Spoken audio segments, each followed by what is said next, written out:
the men who wanted us to feel time, not just count it.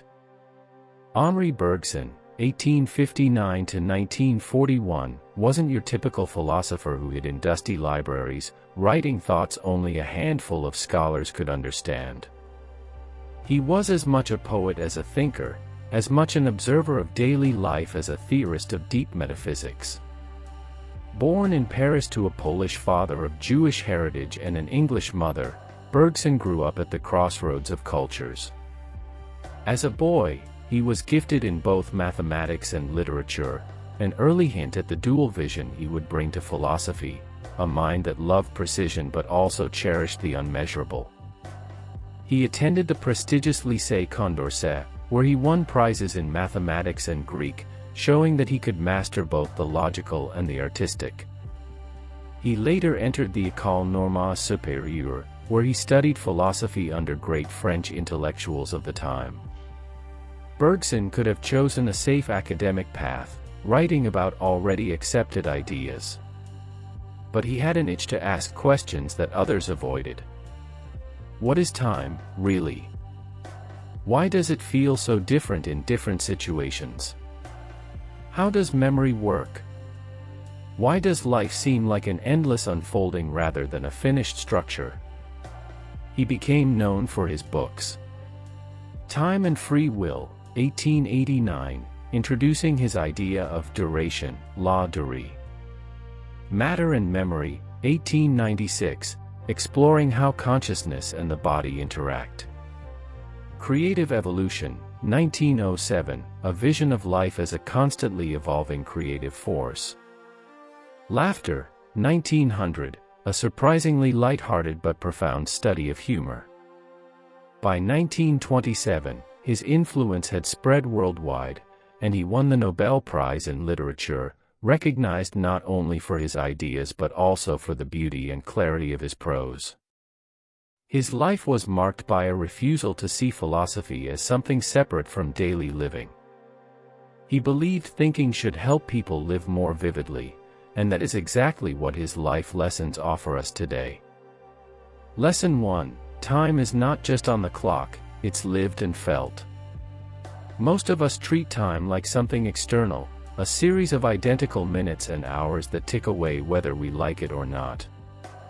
Bergson broke this illusion by introducing the concept of la durée, duration.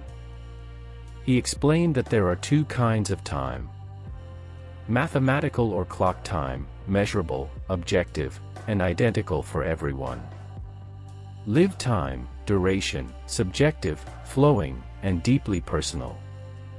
The pure duration in which we live and act is a succession without distinction, without separation, and without outlines.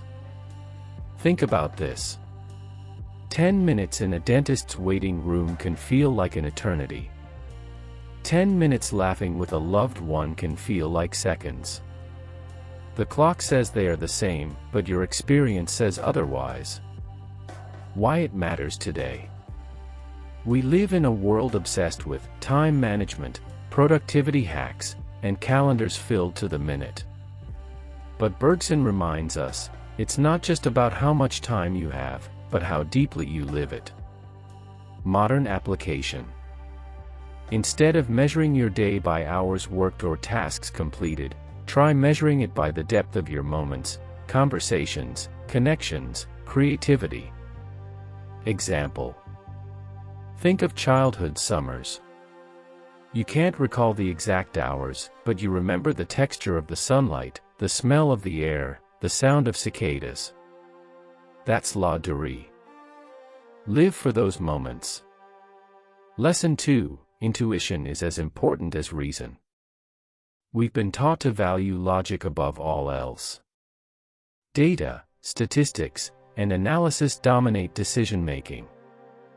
Bergson didn't reject reason, he valued it, but he believed intuition gives us access to truths reason can't touch. Intuition, for Bergson, isn't guesswork.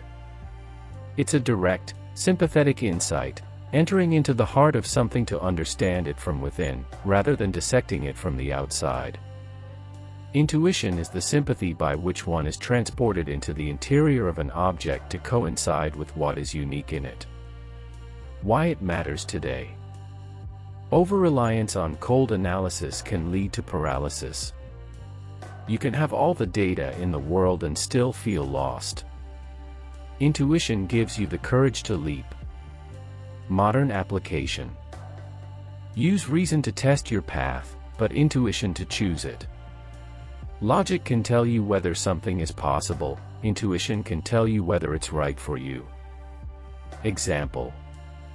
When Steve Jobs decided to focus Apple's future on minimalist design and intuitive interfaces, it wasn't market research that convinced him, it was an instinctive understanding of human desire for simplicity. Bergson would have called that a triumph of intuition over mechanical reasoning. Lesson 3. Creativity is life's essence. In creative evolution, Bergson introduced the elan vital, a vital impulse, driving all life forward. Unlike a machine that repeats the same motion, life is a creative process, constantly producing novelty. To exist is to change is to mature is to go on creating oneself endlessly. This means your life is not pre-written. You're not following a rigid blueprint, you're co-creating your existence with every choice. Why it matters today.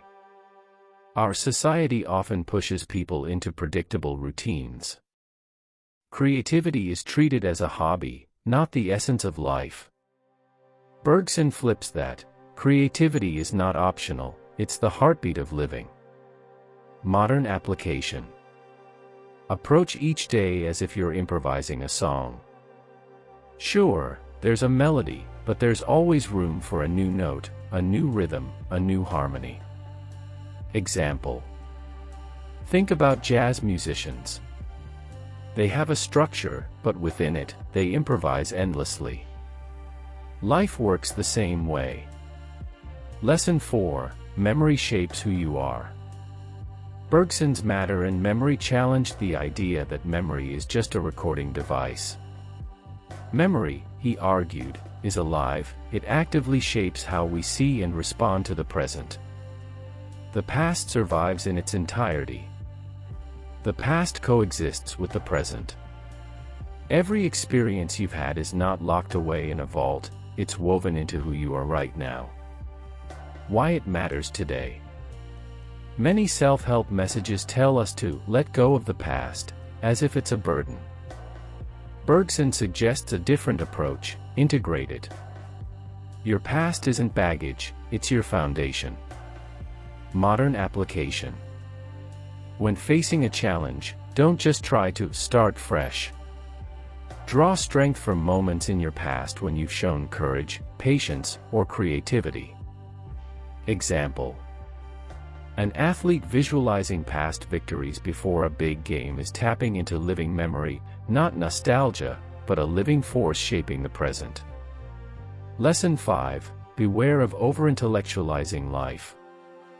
Bergson respected analysis but warned that too much intellectualizing can cut us off from life's richness. When we break everything into abstract categories, we lose the living whole. Why it matters today.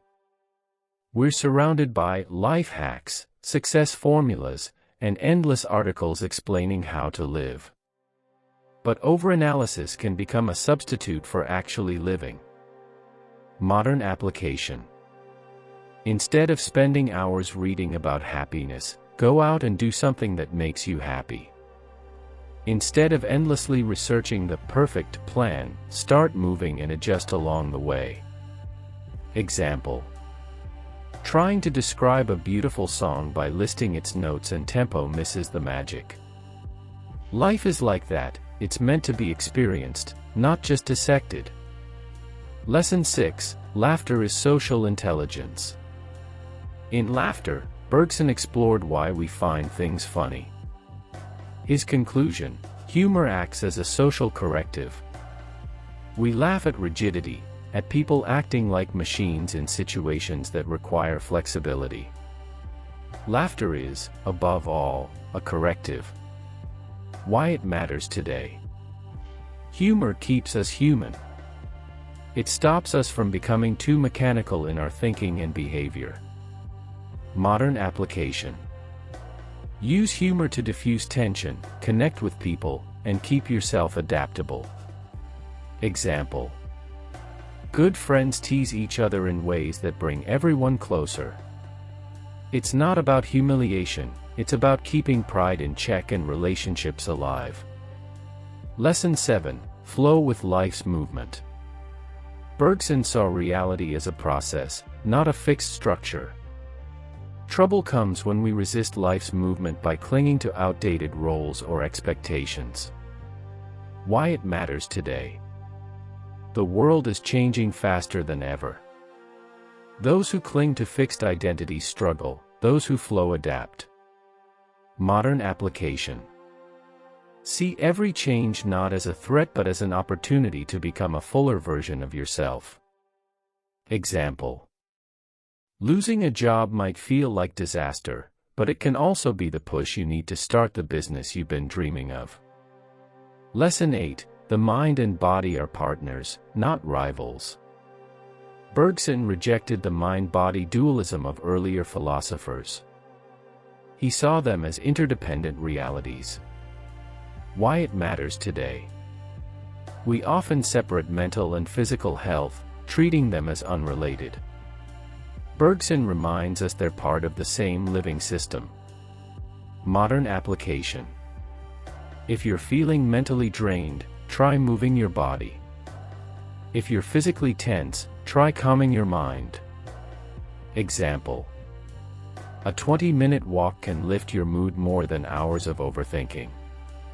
Lesson 9. Progress is not just technological, it's moral and creative. Bergson warned that society often confuses technological advancement with real progress. Faster machines don't necessarily make better humans. Why it matters today. We have smartphones, AI, and instant communication, but loneliness and anxiety are still widespread. True progress means growing in empathy, creativity, and wisdom. Modern application. Judge your growth by how you treat others, not just by what you own or how fast you work. Lesson 10. Life is a work of art in progress. Bergson saw each life as an evolving creative act. We're never finished, we're always becoming. Why it matters today. Perfectionism kills growth. Bergson reminds us, life is about ongoing creation, not final products. Modern application. View your life as a canvas you're always painting. Mistakes aren't failures, they're brushstrokes in the bigger picture. Conclusion. Living Bergson's way. Henri Bergson's wisdom isn't just for philosophy classrooms, it's for anyone who wants to live more vividly. He invites us to feel time instead of just measuring it. Trust intuition alongside reason. Create rather than merely consume. Flow with change instead of resisting it. Laugh to stay human. Live this way, and you won't just have a longer life, you'll have a deeper one.